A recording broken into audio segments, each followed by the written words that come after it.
Again جی مسلم league نون کے senior رہنما رانا ثناء اللہ صاحب مجھے جوائن کر چکے ہیں پروگرام میں. السلام علیکم سر, خوش آمدید کہوں گی آپ کو.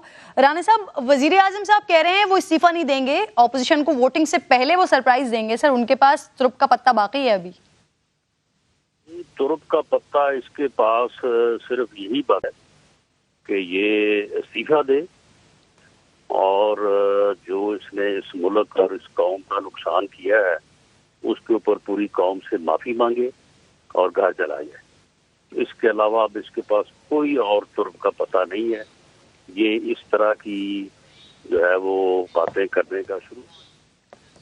سر وزیر اعظم صاحب کہہ رہے ہیں وہ کسی صورت شہباز شریف صاحب کے ساتھ نہیں بیٹھیں گے, لیکن چودھری نثار سے ان کی ملاقات ہوئی ہے. ان کا سیاست میں متحرک ہونا نون لیگ کے لیے باعث پریشانی بن سکتا ہے سر؟ دیکھیں یہ خود بہت بڑا چور ہے اور اب یہ چیزیں ثابت ہو چکی ہیں کہ جتنی کرپشن اس نے 3.5-4 سال میں کی ہے, یعنی اور کرپشن کے وہ گھٹیا اس نے معیار قائم کیے ہیں. یعنی توشہ خانے سے وہ گھڑی جو ہے وہ چوری کر کے اور بازار میں بیچتے ہوئے, وہ کہتے ہیں کہ بڑے وہ قیمتی گھڑی تھی, وہ اس کی کئی کروڑ تھی اس کی ویلیو تھی, وہ جو فروخت کر کے پکڑے گئے ہیں اور اس ملک سے جہاں سے وہ تحفہ ملا تھا ان کے ساتھ بھی تعلقات خراب ہوئے. تو یہ جو ہے یہ چودھری نثار علی خان صاحب کے ساتھ ملاقات ان کی ہوئی ہوگی, لیکن چودھری صاحب کے پاس تو کوئی ووٹ تو نہیں ہے ان کے پاس, اور میرا نہیں خیال کہ وہ اسے جوائن بھی کریں گے. لیکن دوبارہ وہ ملاقات اگر وہ کہتا ہے کہ ہوئی ہے تو. رانا صاحب, چودھری نثار سالوں نون لیگ کا حصہ رہے ہیں سر, یقیناً اگر وہ تحریک انصاف کی طرف گئے تو آپ کے لیے پریشانی تو ہوگی. آپ کی اپنی کیا رائے ہے سر؟ لیگی قیادت کو رابطہ کرنا چاہیے ان سے, امید باقی ہے کوئی اس بات کی سر؟ نہیں دیکھیں, چودھری صاحب جو ہے وہ 2018 سے پہلے مسلم لیگ سے علیحدہ ہو چکے ہیں اور وہ اپنی مرضی میں آزاد ہے. اگر وہ پی ٹی آئی میں شامل ہونا چاہتے ہیں, کسی اور جماعت میں شامل ہونا چاہتے ہیں, اور ان کے شامل ہونے سے کسی جماعت میں مسلم لیگ نون کو تو کوئی جھٹکے والی یا اعتراض والی بات نہیں. خان صاحب نے آج صحافیوں کو بتایا کہ ان کے نیوٹرل والے بیان کو غلط طرح سے پیش کیا گیا ہے. انہوں نے وہ بات فوج کے لیے نہیں کہی تھی.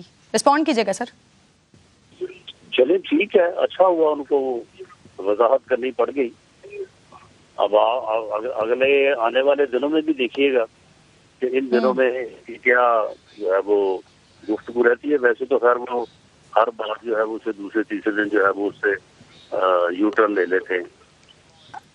رانا صاحب, ایک اہم تبدیلی سر نون لیگ کی پالیسی میں بھی دیکھنے کو مل رہی ہے. شہباز شریف صاحب نے ایک ہفتے میں 3 بیان تواتر سے فوج کے حق میں دیے ہیں, اور ان کی ہر بات سے ایسا لگتا ہے کہ وہ ثابت کرنے میں لگے ہوئے ہیں کہ وہ اداروں کے حامی ہیں اور خان صاحب اداروں کے خلاف ہیں. نہیں, یہ آپ نے غلط تفسیر لیا ہے. میاں شہباز شریف صاحب نے کوئی ایسی بات نہیں کی.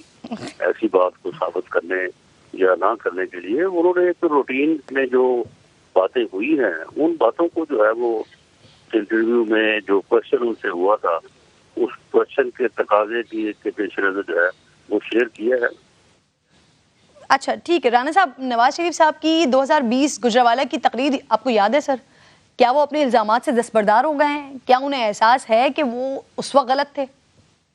میاں نواز شریف صاحب نے جو کہا وہ درست کہا, اور اگر آج مداخلت ختم ہو جاتی ہے تو یہ ساری چیزیں جو ہے وہ اپنی جگہ پہ جو ہے وہ ختم ہو جاتی ہیں.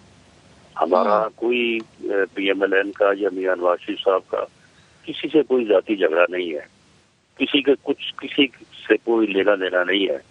اگر سیاسی مداخلت اسٹیبلشمنٹ کی طرف سے آج ختم ہو جاتی ہے تو بالکل ہمیں اپنے اداروں سے اپنے لوگوں کے ساتھ جو ہے وہ ان کا بے پناہ احترام ہے, اور ہمیں کسی ادارے سے کسی قسم کا کوئی جو ہے وہ مخاصمت نہیں ہے. ہم یہ چاہتے ہیں کہ تمام ادارے جو ہیں وہ اپنی آئینی حدود تک جو ہے وہ محدود رہیں, اور یہ بات بڑی خوش آئین ہے کہ اس وقت کم و بیش ایسی ہی صورتحال پائی جا.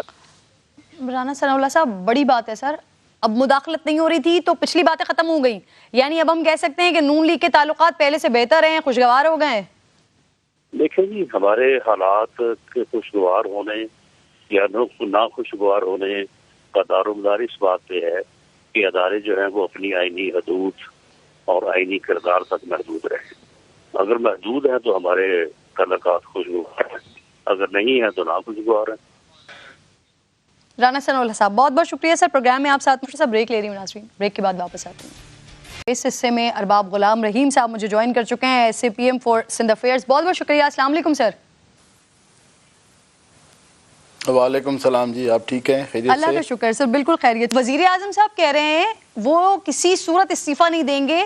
آپ سر جنرل مشرف کے دور میں سندھ کے حکمراں رہے، جنرل مشرف کے خلاف جب مواخذے کی تحریک کا پرچہ ہوا وہ بھی مستعفی ہونے سے ایک روز قبل تک یہی کہتے رہے کہ استعفیٰ نہیں دیں گے، اور پھر دینا پڑا. سر ان حالات میں اور اس وقت کے حالات میں سر کیا کوئی مماثلت دکھائی دیتی ہے آپ کو یا اب معاملات مختلف ہیں؟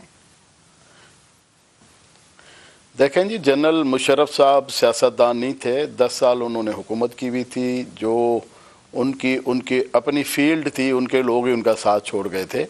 اور سیاستدان تو مشرف صاحب نے سارے اکٹھے کیے ہوئے تھے، جو پاکستان کے سیاستدان تھے وہ اکٹھے کیے ہوئے تھے. اور حالات یہ ہوا تھا کہ مشرف صاحب کی اپنی غلطیاں بھی تھی اس میں.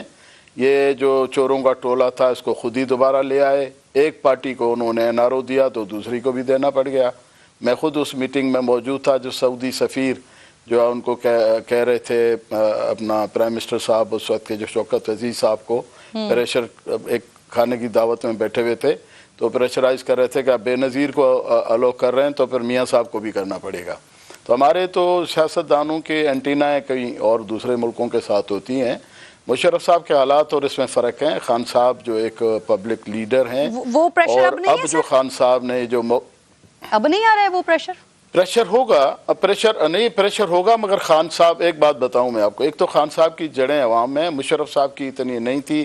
مانگے تانگے کے ہم جیسے سیاستدانوں کو انہوں نے اکٹھا کیا ہوا تھا تو وہ ان کے پیچھے سٹینڈ نہیں کر رہے تھے. مگر ان کی پوزیشن جب انہیں پیپلز پارٹی سے صلح کی تو ڈاؤن ہو گئی تھی، اور ان کی پھر وہ ڈیپینڈ کر رہے تھے اس وقت پیپلز پارٹی پہ، جنہوں نے بھی ان کے ساتھ جو ہے نا وہ فراڈ کیا، ایگریمنٹ کر کے پھر مکر گئے. اور وہ پھر تو آصف زرداری تو کریڈٹ ہی خود لیتے ہیں کہ میں نے مشرف کو نکالا. تو مشرف صاحب کے اور خان صاحب کے حالات میں فرق ہے. خان صاحب ایک پروسیس کے تھرو، ایک پارٹی کے تھرو الیکٹ ہوئے ہیں. پارٹی ابھی تک کھڑی ہے، بلکہ خان صاحب اب جو سٹینڈ لے کے کھڑے ہوئے ہیں، یہ جو باہر کی قوتوں اور سپر پاورز کے جو مخالفت کی وجہ سے، اور خان صاحب جس طرح سے بول رہے ہیں، مشرف صاحب تو اس طرح سے بول نہیں سکتے تھے. تو خان صاحب جو بول رہے ہیں کہ کیا ہو رہا ہے، تو اس کی وجہ سے عوام ان کے ساتھ اب کھڑے ہیں. خان صاحب اور مشرف صاحب کے اس میں فرق تھا. اور مشرف صاحب ایک فوجی آدمی تھے، انہوں نے دیکھا کہ اب گھیراؤ میں آ گیا ہوں. ان کے اپنے آرمی چیف بھی ان کے ساتھ نہیں رہے، جن کو انہوں نے بنایا اور جس پہ ڈیپینڈ کر کے زرداری صاحب